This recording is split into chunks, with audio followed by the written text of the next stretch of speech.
안녕하십니까, 김정일입니다. 오늘은 부정기압의 원인적 요소 중 그 다음에 지속 요인이 되겠죠. 그 중에서 서드워드 밴드에 관련된 사항을 살펴보도록 하겠습니다. 서드워드 밴드는 무엇이 될까요? 그러니까 우리가 아치와의 상에서는 토킹 밴드라고 얘기를 하게 됩니다. 그런데 이것을 평가할 때는 우리가 전방에서 봤을 때의 모습이 되겠죠. 그래서 상하게 토크라고 생각을 하시면 되고, 기계치하의 협측, 설측, 그 다음에 순설측, 경사도를 의미를 하게 될 것입니다. 그래서 토크는 앤드루스에 의해서 아시다시피 상하계 사전치는 이와 같이 치관이 순축으로 경사도된 치관 순축 토크, 그 다음에 나머지 치아들은 치관 설측 토크를 가지고 있다고 하였습니다. 그러면은 이와 같이 토크를 서드워드 밴드를 평가할 때는 무엇을 평가를 해야만 될까요? 먼저 전치부 토크를 평가를 해야 됩니다. 그래서 전치부 토크를 평가하기 쉬운 방법은 우리는 셉의 레터럴 분석이 있겠죠.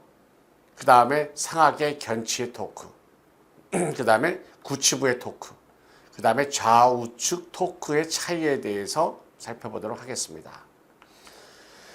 그래서 아시다시피 상하계 전방부의 경사도를 우리는 체크를 하게 되죠.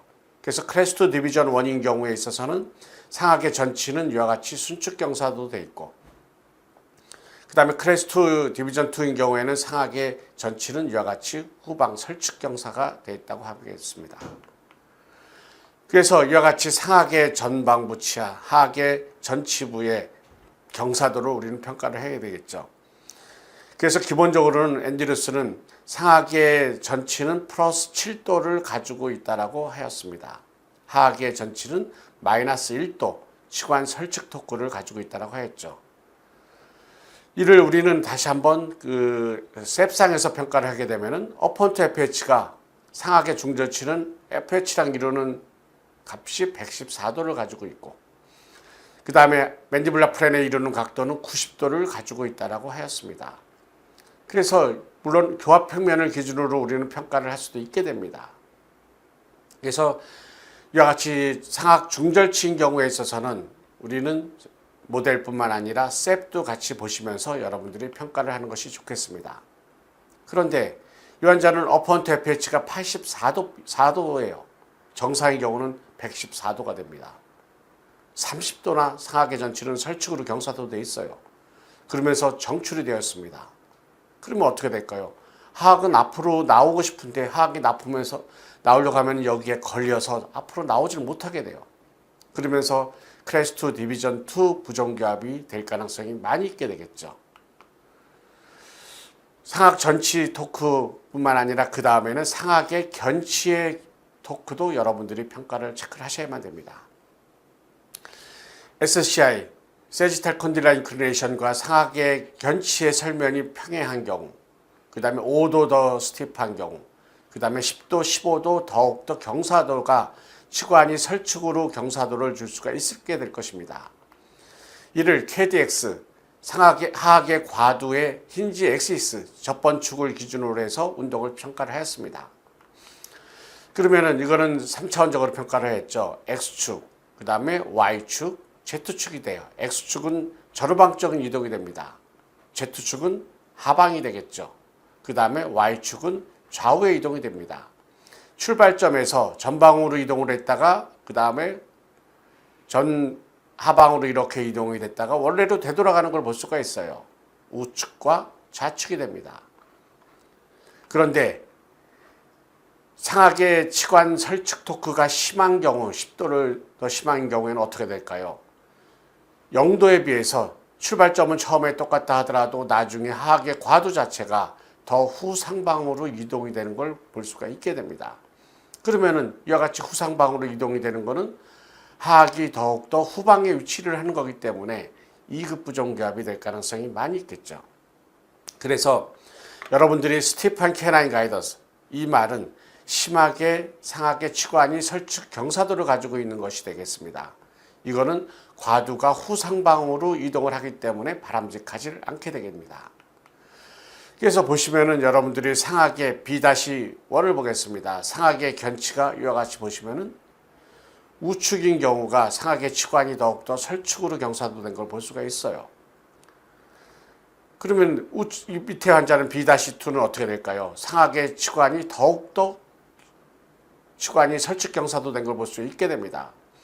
B-1인 경우에는 인터캐나이드스도 같이 봐야 되겠죠. 34.6입니다. 그럼 정상이에요. 그런데 치관의 설축 토크가 상하과 그 다음에 소구치 부위가 심하기 때문에 하악이 전방으로 못 나온 2급 부종기압이 되겠죠.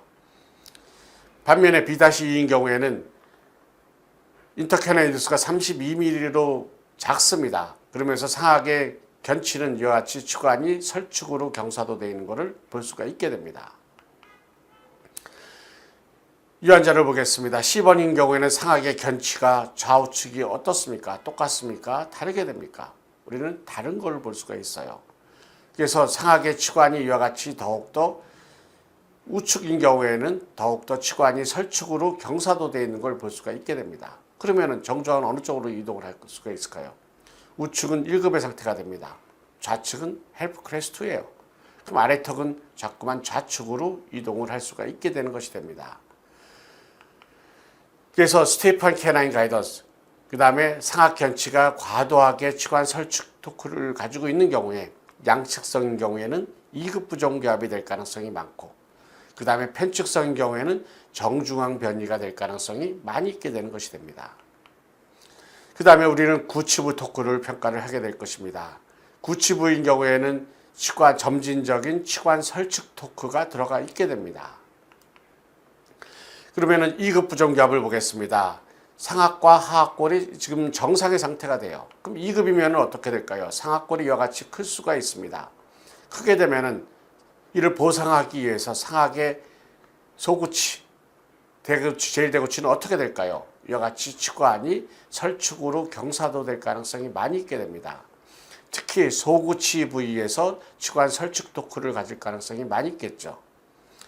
반면에 3급 부종기압인 경우는 어떻게 될까요?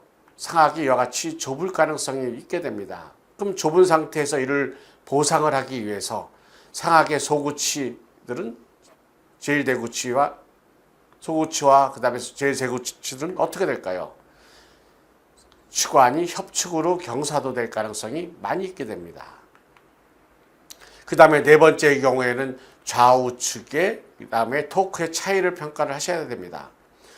여기는 상악의 우측, 상악의 좌측이라고 보면은 좌우측의 토크 차이가 같습니까? 틀립니까? 틀리게 돼요. 그러면은 좌측인 경우에는 더욱더 치관 협축 토크를 가지고 있다라고 여러분들이 생각을 하셔야만 됩니다. 그래서 정주항이 이와 같이 삐뚤어진 경우에는 반드시 정주항을 맞춰놓고 여러분들이 좌우측을 평가를 하시는 게 좋겠습니다. 물론 이와 같이 상악이 좁아한 경우도 있습니다. 그런데 유한적인 경우는 상악의 아치폼 자체도 삐뚤어져 있죠. 아치폼뿐만 아니라 토크도 차이가 날 수가 있게 되는 것이 됩니다. 그러면은 정중앙이 이와 같이 좌측으로 가게 되면은 어떻게 될까요? 좌측을 우리는 이완측이라고 그러고 우측을 비이완측이라고 합니다. 그러면은 이완측에 있어서는 상악의 구치부 토크는 치관이 협축으로 경사도돼 있고 비이완된 측에 있어서는 치관이 설축으로 경사도돼 있다는 것을 여러분들이 기억하셔야만 됩니다. 그래서 정중앙 변이가 이제 문제가 됩니다. 정중앙 변이인 경우에 있어서는 이와 같이 세컨 오더 밴드, 우리가 교합 평면을 이제 평가를 했죠. 그 다음에 토크도 여러분들이 같이 평가를 하셔야만 됩니다. 왜냐하면 정중앙 변이인 경우에는 이 두 가지가 같이 그 변이가 될 가능성이 많게 됩니다. 그럴 때 이와 같이 값이 크게 되면은 교합 평면상에서 어떻게 될까요? 스티판 오클루잘 플랜이라고 합니다. 값이 작으면은 플랫한 오클루잘 플랜이에요. 그러면은 이와 같이 값이 만약에 토크인 경우에도 값이 크다라고 하면은 어떻게 될까요? 치관 설축 토크를 가지고 있는 것이 됩니다. 만약에 값이 작다라고 하면은 치관 협축 토크를 가지고 있게 되는 것이 됩니다. 그래서 이와 같은 경우를 우리는 평가를 할 수가 있게 되죠. 그래서 교합평면, 그 다음에 교합평면도 그 다음에 전방부 교합평면, 그 다음에 구치부 교합평면 나눠서 평가를 할 수도 있고, 그 다음에 우리는 이와 같이 소구치, 대구치들에서 이와 같이 치관 설축 토크를 우리는 평가를 할 수가 있게 됩니다. 그러면은 먼저 교합평면상에서 평가를 하게 되면은 이완된 측이 어떻게 될까요? 전방부의 교합평면은 큰 차이가 없습니다. 그런데 구치부 교합평면이 값이 큰 거를 볼 수가 있어요. 그럼 구치부 교합평면이 값이 큰 거는 무엇을 의미를 할까요? 스티프한 교합평면이라고 생각을 할 수 있게 됩니다. 또한 이와 같이 토크를 평가를 해보면 어떻게 될까요? 이완된 측인 경우에 있어서는 값이 작게 나오게 됩니다. 값이 작다라는 것은 무엇을 얘기를 할까요? 이와 같이 치관이 협축으로 경사도되어 있다는 것을 의미를 하게 됩니다. 그래서 여러분들이 이와 같이 정주항이 삐뚤어진 경우에 있어서는 교합은 맞는 것 같지만은 토크가 이와 같이 차이가 나 있는 경우가 많이 있게 되겠죠.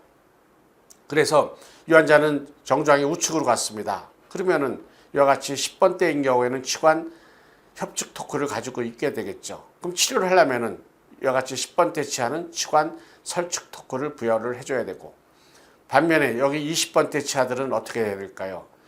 기본적으로 치관 설축 토크가 들어가 있는 것을 좀 풀어줘야만 될 것입니다. 그래서 여러분들이 정주항이 이와 같이 삐뚤어진 증례가 있습니다. 이 환자의 경우에는 하악의 정주항은 상악에 비해서 우측으로 갔어요. 그런데 많은 사람들이 이와 같이 상악인 경우에 좌측에 총생이 있으니까 상악의 정주항이 왼쪽으로 갔다고 생각할 수도 있습니다. 물론 그렇죠.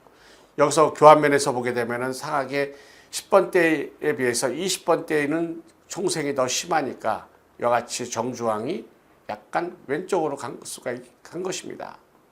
하악은 어떻게 될까요? 이것 때문에만 정주항이 삐뚤어졌을까요? 그러면 여러분도 이거 맞추면 정주항이 맞아야 되겠죠. 교합이 맞아야 되겠죠. 그런데 하악의 여기서 40번대 치아를 보게 되면 47번이 맹출을 하면서 맹출할 공간이 부족하게 됩니다. 그럼 어떻게 돼요? 맹출을 하면서 이와 같이 46번, 45번, 44번이 이와 같이 전방으로 경사도가 될 거예요. 그러면 어떻게 됩니까? 하악인 경우에는 더욱더 전방으로 경사도 될 거고, 하악인 경우에는 하악골 자체가 우측으로 데비에이션이 될 가능성이 많이 있게 됩니다. 그러면서 하악의 견치는 비대칭 양상을 보일 수가 있게 돼요. 즉 정주항이 삐뚤어지는 환자들인 경우에는 이와 같이 우리가 눈에 보이는 것뿐만 아니라 퍼스트 오더 밴드, 세컨드 오더 밴드, 토크가 다 같이 연관이 되어 있다고 생각을 하셔야만 됩니다. 그러면은 묘인 경우에 있어서는 이와 같이 정주항을 삐뚤어진 경우, 이 환자 보시면은 좌측은 1급의 견치 관계를 보이게 됩니다. 근데 우측은 어때요? 풀 크레스트예요. 근데 정주항은 우측으로 갔지만은 그렇게 심하게 가지가 않았습니다. 그런데 어떻게 됐을까요? 상악의 치열궁을 보겠습니다.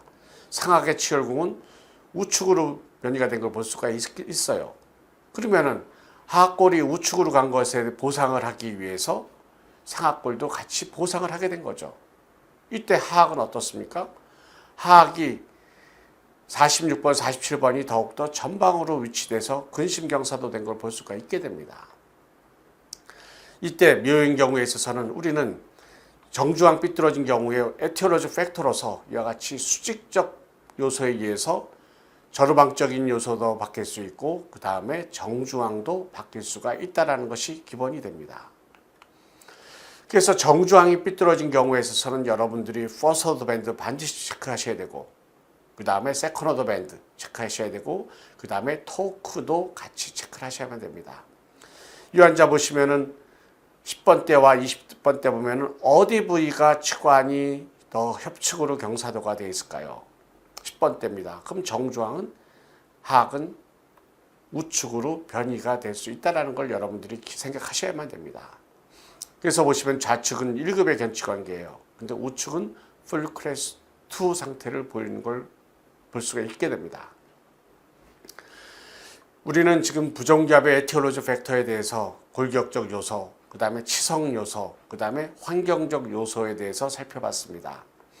그 중에서 치성 요소인 경우에 치아 개수, 그 다음에 치아의 크기, 그 다음에 치아의 모양 뿐만 아니라 퍼스트 오더 밴드, 세컨드 오더 밴드, 그 다음에 서드 오더 밴드와 그 다음에 골격의 변화, 그 다음에 정중앙 변화, 그 다음에 골격의 변화에 있어서는 저루방적으로 1급이냐 2급이냐 3급이냐, 그 다음에 오픈 바이스냐 딥바이스냐 그 다음에 비대칭이냐 우리는 같이 연관해서 살펴볼 필요가 있게 되겠습니다. 이 얘기는 이런 부정교합인 경우에는 치석 요인이 어떻게 영향을 미쳤는지 여러분들이 다시 한번 주의 깊게 모형을 볼 필요가 있게 되겠습니다. 경청해 주셔서 감사합니다.